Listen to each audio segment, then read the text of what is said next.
A first motorcycle works like a mirror. It reflects more than metal and horsepower. It shows the world who you're becoming. Pick a cruiser and you're signaling ritual and community. Choose a sport bike and you're declaring discipline and speed. Opt for a dual sport and you're daring resilience off the pavement. Even a simple standard writes the first sentence of your story. But here's the danger.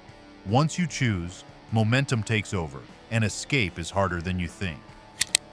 Today, I'll break down what your first bike secretly reveals about you. Identity confession. Long before you sign papers or throw a leg over the seat, you are telling the world something raw about yourself. Are you the kind of person who looked out of your mother's minivan and saw a sport bike streak past in a blur, vowing one day to taste that speed? Or did you see a cruiser roll up to a bar, chrome glinting, rider unhurried, and feel that slow rhythm in your bones? Each image that calls to you reveals a hidden part of your personality. Every rider begins with that spark.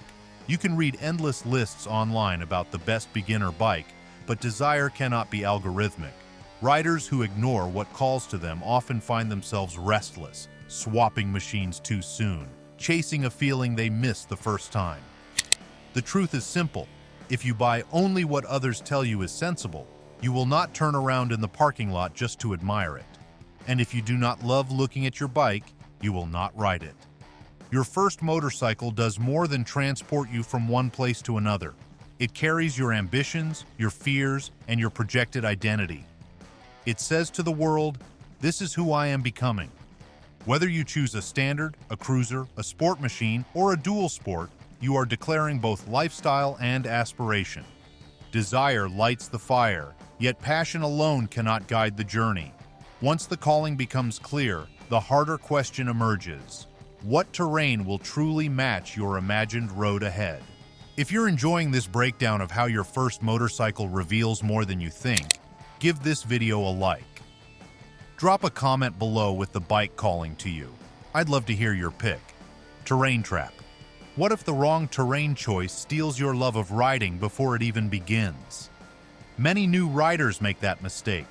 They dream of open highways, yet buy a machine optimized for city traffic. They imagine forest trails but ride home on a pure street bike with slick tires. The fantasy and the reality collide, and in that collision, some riders abandon the sport entirely. Ask yourself what you will actually do with your first motorcycle. Will it be a daily commuter replacing your car? A weekend toy for sunny afternoons? A machine to tackle dirt trails outside town? Each answer reshapes the kind of bike you should consider. A dual sport will feel wasted in endless stop-and-go traffic. A pure super sport will feel punishing on a cross-country tour. Identity collapses when the machine and the reality do not match. That is why so many experienced voices advise choosing something general purpose for the first year or two. You might think you crave blinding speed, but discover that slow exploration on back roads feels more natural. You may plan to ride only to work, then find yourself wanting to disappear on long weekends. The bike that gives you flexibility allows you to discover your real identity as a rider without locking you in too soon. Dreams collapse quickly when money is ignored. After terrain exposes reality, the next obstacle is financial gravity. How much freedom can you actually afford before your budget cage locks tight? Don't skip the right kit. Your gear and accessories are waiting in the description. Budget cage. Budgets do not limit freedom, they define it. Every beginner soon realizes that the most dangerous curve is not on the road but in the loan documents. Right now, interest rates are high, and many first-time buyers are tempted into financing a toy they cannot truly afford. Debt weighs heavier than any motorcycle. Cash, when possible, should be king. Think not only of the machine's sticker price, but of the other costs orbiting around it. A safe helmet, protective jacket, gloves, and boots can easily total $1,000 or more. These are not optional. They are your only defense when gravity reminds you it always wins. Skimping on gear to upgrade the bike is like buying a mansion without doors. Insurance is another invisible weight. Premiums differ dramatically by model type, engine size, and even your postal code. That budget super sport that looked like a bargain may double your monthly costs once the paperwork clears. And maintenance, tires, chains, fluids can drain more than you expect if you have not planned for it. Finances shape opportunity, but physics enforces limits even harsher. Once the wallet speaks, the laws of weight, horsepower, and control confront beginners with unforgiving lessons about humility and survival. Physics test. Power flatters beginners. Physics humbles them. The most common mistake is mistaking admiration for ability. You see a rider launch a 600 cubic centimeter sport bike down the highway and think, I could do that. But raw horsepower is a cruel teacher. Most first bike crashes happen not because of bad intentions, but because a machine delivered more force than the rider was ready to manage. The simple rules are clear. Choose something with 650 cubic centimeters or less, 2 cylinders or fewer, and 75 horsepower or less. Keep the weight under 550 pounds if possible, with a seat height around 30 to 32 inches to let you plant your feet. These numbers are not limitations, they are lifelines. A lighter, smaller machine forgives your early errors. It gives you time to build muscle memory, road awareness, and the subtle balance between throttle and brake. Ignore these truths, and the bike will remind you. Gravity punishes arrogance quickly. The rider who chooses a massive 4-cylinder supersport as a first motorcycle often discovers terror where joy should be. Conversely, those who start smaller find themselves progressing faster, gaining skill and confidence without fear. A humble bike is not a downgrade, it is a foundation. And confidence changes not just how you ride, but who you ride with. That choice will lead you into the communities that shape your identity long after the first purchase. Blank page. The most dangerous bike for a beginner isn't the fastest one. It's the blank one. Standards or roadsters may look plain, but that's their power. They don't tell you who to be. They don't force you into a tribe on day one. Instead, they wait, like an empty page, ready for you to write your story. Neutral ergonomics make them forgiving. Upright seats don't punish your spine, light frames don't bully you at low speeds, and modest power doesn't tempt you into mistakes you're not ready for. A standard doesn't demand discipline like a sport bike or ritual like a cruiser. It simply gives you room to explore. That exploration is priceless. You can commute on a standard during the week, attack twisty back roads on the weekend, and even strap a bag on for a long ride. Bikes like the Yamaha MT-03 are proof that versatility can be the most liberating feature of all. Here's the twist. Because standards don't box you in, they reveal your true instincts. If you find yourself leaning toward track days, the standard becomes your stepping stone into sport. If long miles call louder, it becomes your tourer. If urban chaos defines your ride, it adapts to that too. But the moment you trade adaptability for tradition, the bike stops being a mirror and starts becoming a ritual you can't escape. Ritual machine. Cruisers aren't just motorcycles. They're rituals carved in chrome, and once you join, the ritual owns you. From the moment you straddle a cruiser, you sense it's different. The low seat plants your feet firmly, grounding you in confidence. The engine doesn't scream, it rumbles, pulling you into a rhythm that feels less like speed and more like ceremony. Every ride is a slow burn, a procession of miles instead of a sprint through them. This is why the cruiser attracts riders who value belonging as much as motion. A Honda Rebel 500, for instance, isn't simply approachable because of its forgiving torque curve. It's approachable because it signals initiation. It tells the world and the riders around you that you've stepped into a culture where the journey matters more than the stopwatch. Cruisers bind their riders into a cadence. Group rides become weekly rites, roadside stops transform into mini gatherings, and suddenly you're not just riding, you're participating in a shared identity. The machine isn't just your transport, it's your ticket into a community that believes in slowing the world down. But rituals come with a cost. They ask for loyalty. Once you grow attached to the cadence of a cruiser, it can be hard to imagine riding any other way. And that's where temptation strikes, because not every machine rewards loyalty with safety. Some demand discipline instead, and they're far less forgiving when you fail. Discipline engine. Sport bikes promise glory, but demand discipline.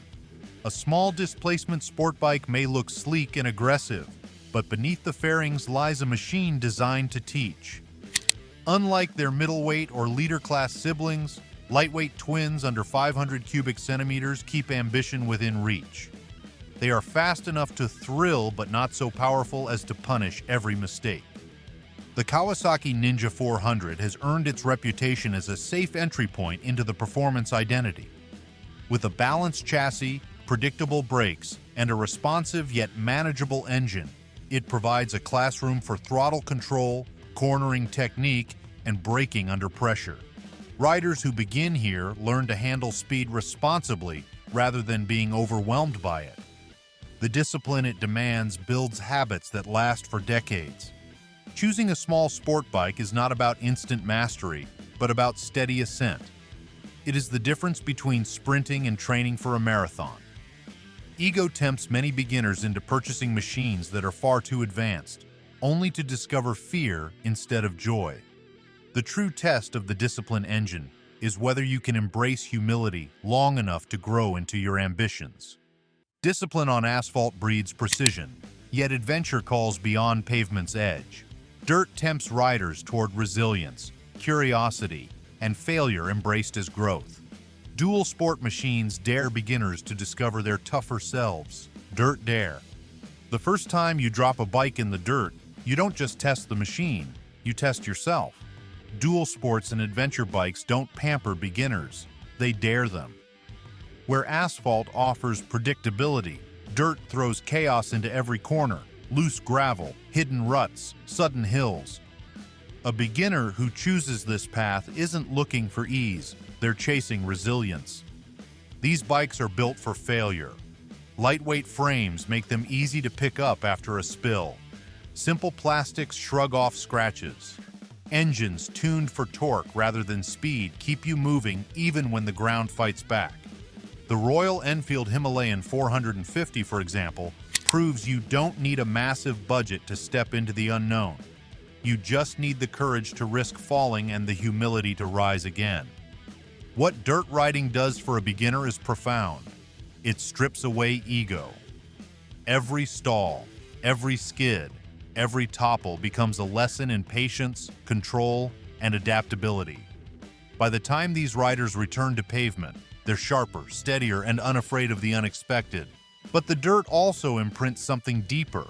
It rewires how you see roads themselves, less as boundaries, more as invitations. For many, that shift never reverses. They become explorers by instinct, not just by choice. Yet the explorer's path reveals another truth. Adventure costs more than scratches, and the real bill shows up long after the ride. Invisible Guardian. The bravest beginner is the one who buys luck, on purpose. That luck often comes with 3 letters etched quietly onto a spec sheet: ABS. Anti-lock braking systems do not make headlines the way horsepower does, but they save lives in silence. Studies have shown that motorcycles equipped with ABS are involved in roughly 1/3 fewer fatal crashes than those without. For a new rider, that is not a statistic. It is a lifeline. When panic strikes, instinct tells most beginners to grab the brake lever with everything they have. Without ABS, the front wheel locks, traction vanishes, and the bike goes down. With ABS, the system pulses faster than human reflexes, allowing control to return before disaster strikes. Experienced riders might argue they can manage without it, but beginners benefit more because their mistakes are the most common and the most severe. A BS is not glamorous. It does not change how you look when you roll into a parking lot, but it is the invisible guardian riding with you, a safety net you hope never to test, but may one day bless. Choosing a first bike with ABS is not cowardice. It is courage disguised as foresight, the kind that makes sure you live to ride again tomorrow. Technology shields mistakes once, but training rewires instincts forever. After trusting ABS as guardian, the sharper lever emerges.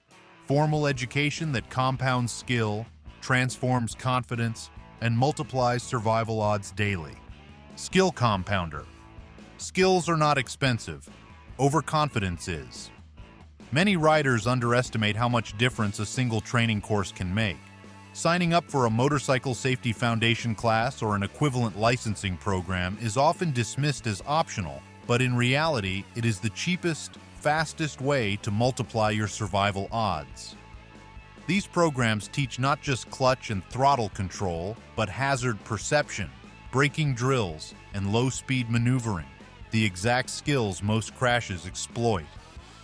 Pass rates for these beginner courses hover around 9 out of 10 students, proving that success is accessible to anyone willing to listen and learn. Yet the true payoff is not the certificate that lets you bypass the licensing test. It is the confidence that blooms when you first weave through cones, perform an emergency stop, or swerve around an obstacle under guidance. That moment rewires your relationship with risk. Every rider remembers a turning point when skill caught up to ambition. For some, it is the first time they lean into a corner without fear. For others, it is realizing they can ride in rain without panic. Training delivers those turning points faster and with less pain than trial and error. Investing in a class compounds faster than investing in horsepower. A small fee today buys a lifetime of safer decisions. Even mastery cannot erase the constant arithmetic of ownership. Once training unlocks ability, the next hidden lever appears, the lifetime bill, where costs quietly shape every mile in memory. If you're enjoying this breakdown of how your first motorcycle reveals more than you think, give this video a like. Drop a comment below with the bike calling to you. I'd love to hear your pick. Lifetime bill. The cheapest first bike can be the most expensive mistake. Too many beginners look only at the sticker price, proud of finding a bargain, and then watch hidden costs pile up like unpaid debts. Insurance alone can double if the model you choose has a reputation for crashes or theft. Tires wear out faster than you think, chains stretch, fluids need changing, and depreciation quietly eats away at resale value. A project bike often seems appealing to those with small budgets, an old machine with character, a fixer-upper that looks affordable up front. But hidden issues in wiring, carburetors, or suspension can turn that cheap bike into a money pit that costs more than buying something reliable in the first place. A used bike from the past 10 years with modest mileage is usually a smarter choice than a basket case needing constant attention. New motorcycles carry warranties and peace of mind, but they also cost more to insure and lose value quickly when ridden off the lot. Used bikes, if carefully chosen, strike the balance between affordability and dependability. The lesson is simple: budget beyond the purchase price. If you plan only for what is written on the sales tag, you risk stepping on a financial trapdoor that swallows your enthusiasm whole. Finances reveal limits, yet wrenches create independence. Beyond insurance and tires lies another lever: maintenance as a right, transforming riders into caretakers who command deeper respect and self-reliant identities. Wrench Rite. The first tool you pick up might be more important than the first bike you ride. Maintenance is the unspoken initiation of every motorcyclist. Anyone can sign papers at a dealership, but the rider who learns to spin a wrench builds a connection that money cannot buy. Oil-stained gloves are more than mess. They're proof of independence. Japanese motorcycles in particular invite this rite of passage. Their designs are approachable, fastened with bolts and hex keys instead of exotic hardware. Tutorials from trusted teachers like Ari Henning have turned countless rookies into confident caretakers. And in those first hours of adjusting a chain or changing oil, something subtle shifts. You stop being just an owner and start becoming a partner in the machine's survival. That shift carries weight. A rider who understands maintenance isn't at the mercy of inflated shop bills or stranded weekends. They ride with a quieter confidence, knowing they can solve problems instead of waiting helplessly for solutions.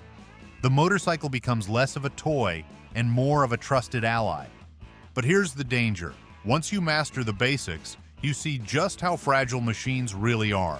Every loose bolt, every worn tire, every strange sound whispers a reminder of what could go wrong. And that whisper grows louder when you realize your choice of tribe might amplify or silence those warnings forever. Tribal vote. The first motorcycle you choose is more than transportation. It's a flag you plant in the ground. Every new rider casts an invisible vote. A cruiser aligns you with parades of chrome and weekend rallies. A dual sport signals curiosity for dirt, maps, and back roads. A sport bike pulls you toward track days, speed, and the discipline of precision. Whichever you choose, you're not just buying a machine, you're joining a tribe. That tribe matters more than most realize. Your riding partners will shape your skills, your destinations, and even your attitude on the road. Group rides normalize pace, rituals, and risk. Some tribes teach patience and safety, others glorify chaos, speed, and bravado. Without noticing, your identity bends to match the helmets around you. The first bike you buy sets these dominoes in motion. It determines which mentors you attract, what stories you hear, and how your future bike choices evolve. You may believe you're forging an independent path, but the gravitational pull of community is stronger than pride. And here's the hidden truth. Once you've been claimed by a tribe, it is far harder to leave than it is to join. Motorcycles create bonds forged in risk, loyalty, and identity. Yet while riders debate culture and belonging, the market is tallying those votes and reshaping entire lineups in response. Market signal. Riders do not follow the market. We make it. Every time a new generation of riders flocks to a certain model, manufacturers and insurers take note. When thousands choose approachable bikes like the Yamaha MT-03, the Kawasaki Ninja 400, the Honda Rebel 500, or the Royal Enfield Himalayan, it sends a clear message. Beginners want machines that balance style, accessibility, and trust. Original equipment manufacturers respond with investment. They refine entry-level models, expand color options, and release updated versions that mirror the tastes of first-time buyers. Insurance companies adjust their pricing structures as well, charging less for bikes with proven safety records and more for those linked to crashes. The demand of beginners is not background noise. It is the engine that drives what companies build next. The cycle repeats with every wave of new riders. If the current generation values lightweight, reliability, and safety tech, then those values ripple upward into larger models. If they chase raw speed, then more aggressive machines will emerge. Your first bike is not just a personal decision. It is a signal powerful enough to reshape what the industry offers everyone. When enough riders speak through their wallets, even governments cannot ignore the noise. Market signals transform into data, and data eventually hardens into policies, safety programs, and laws that shape motorcycling's future. Laws reaction. When data changes lives, laws take notice. The spread of ABS technology began not as a regulation, but as a choice. Once research showed that bikes equipped with ABS had roughly one-third fewer fatal crashes, policymakers around the world began nudging manufacturers and riders toward adoption. What started as an option soon became a requirement in many regions, transforming safety expectations for every beginner. The same ripple is visible in training. As evidence mounted that formal classes reduced crash rates, governments responded with subsidies, mandatory licensing courses, or incentives for completion. In some countries, tiered licensing systems now limit engine size until riders demonstrate competence, preventing young beginners from leaping straight onto machines that could overwhelm them. Infrastructure evolves alongside policy. More motorcycle parking spots, public safety campaigns, and debates about lane filtering all reflect growing rider populations shaped by entry-level trends.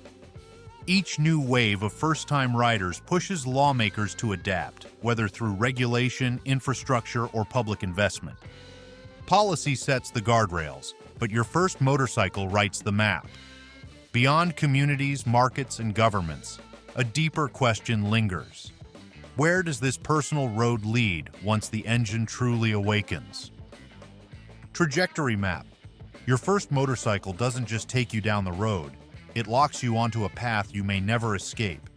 Every rider believes they're free to change direction at any time, yet in practice, the first bike quietly sets the trajectory. Start with a standard, and the road often widens into naked machines, upright tourers, and versatile all-rounders.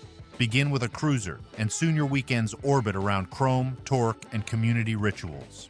Choose an adventure bike, and before long, your garage fills with luggage racks, maps, and plans that stretch beyond borders. These trajectories shape not only your purchases, but also your worldview.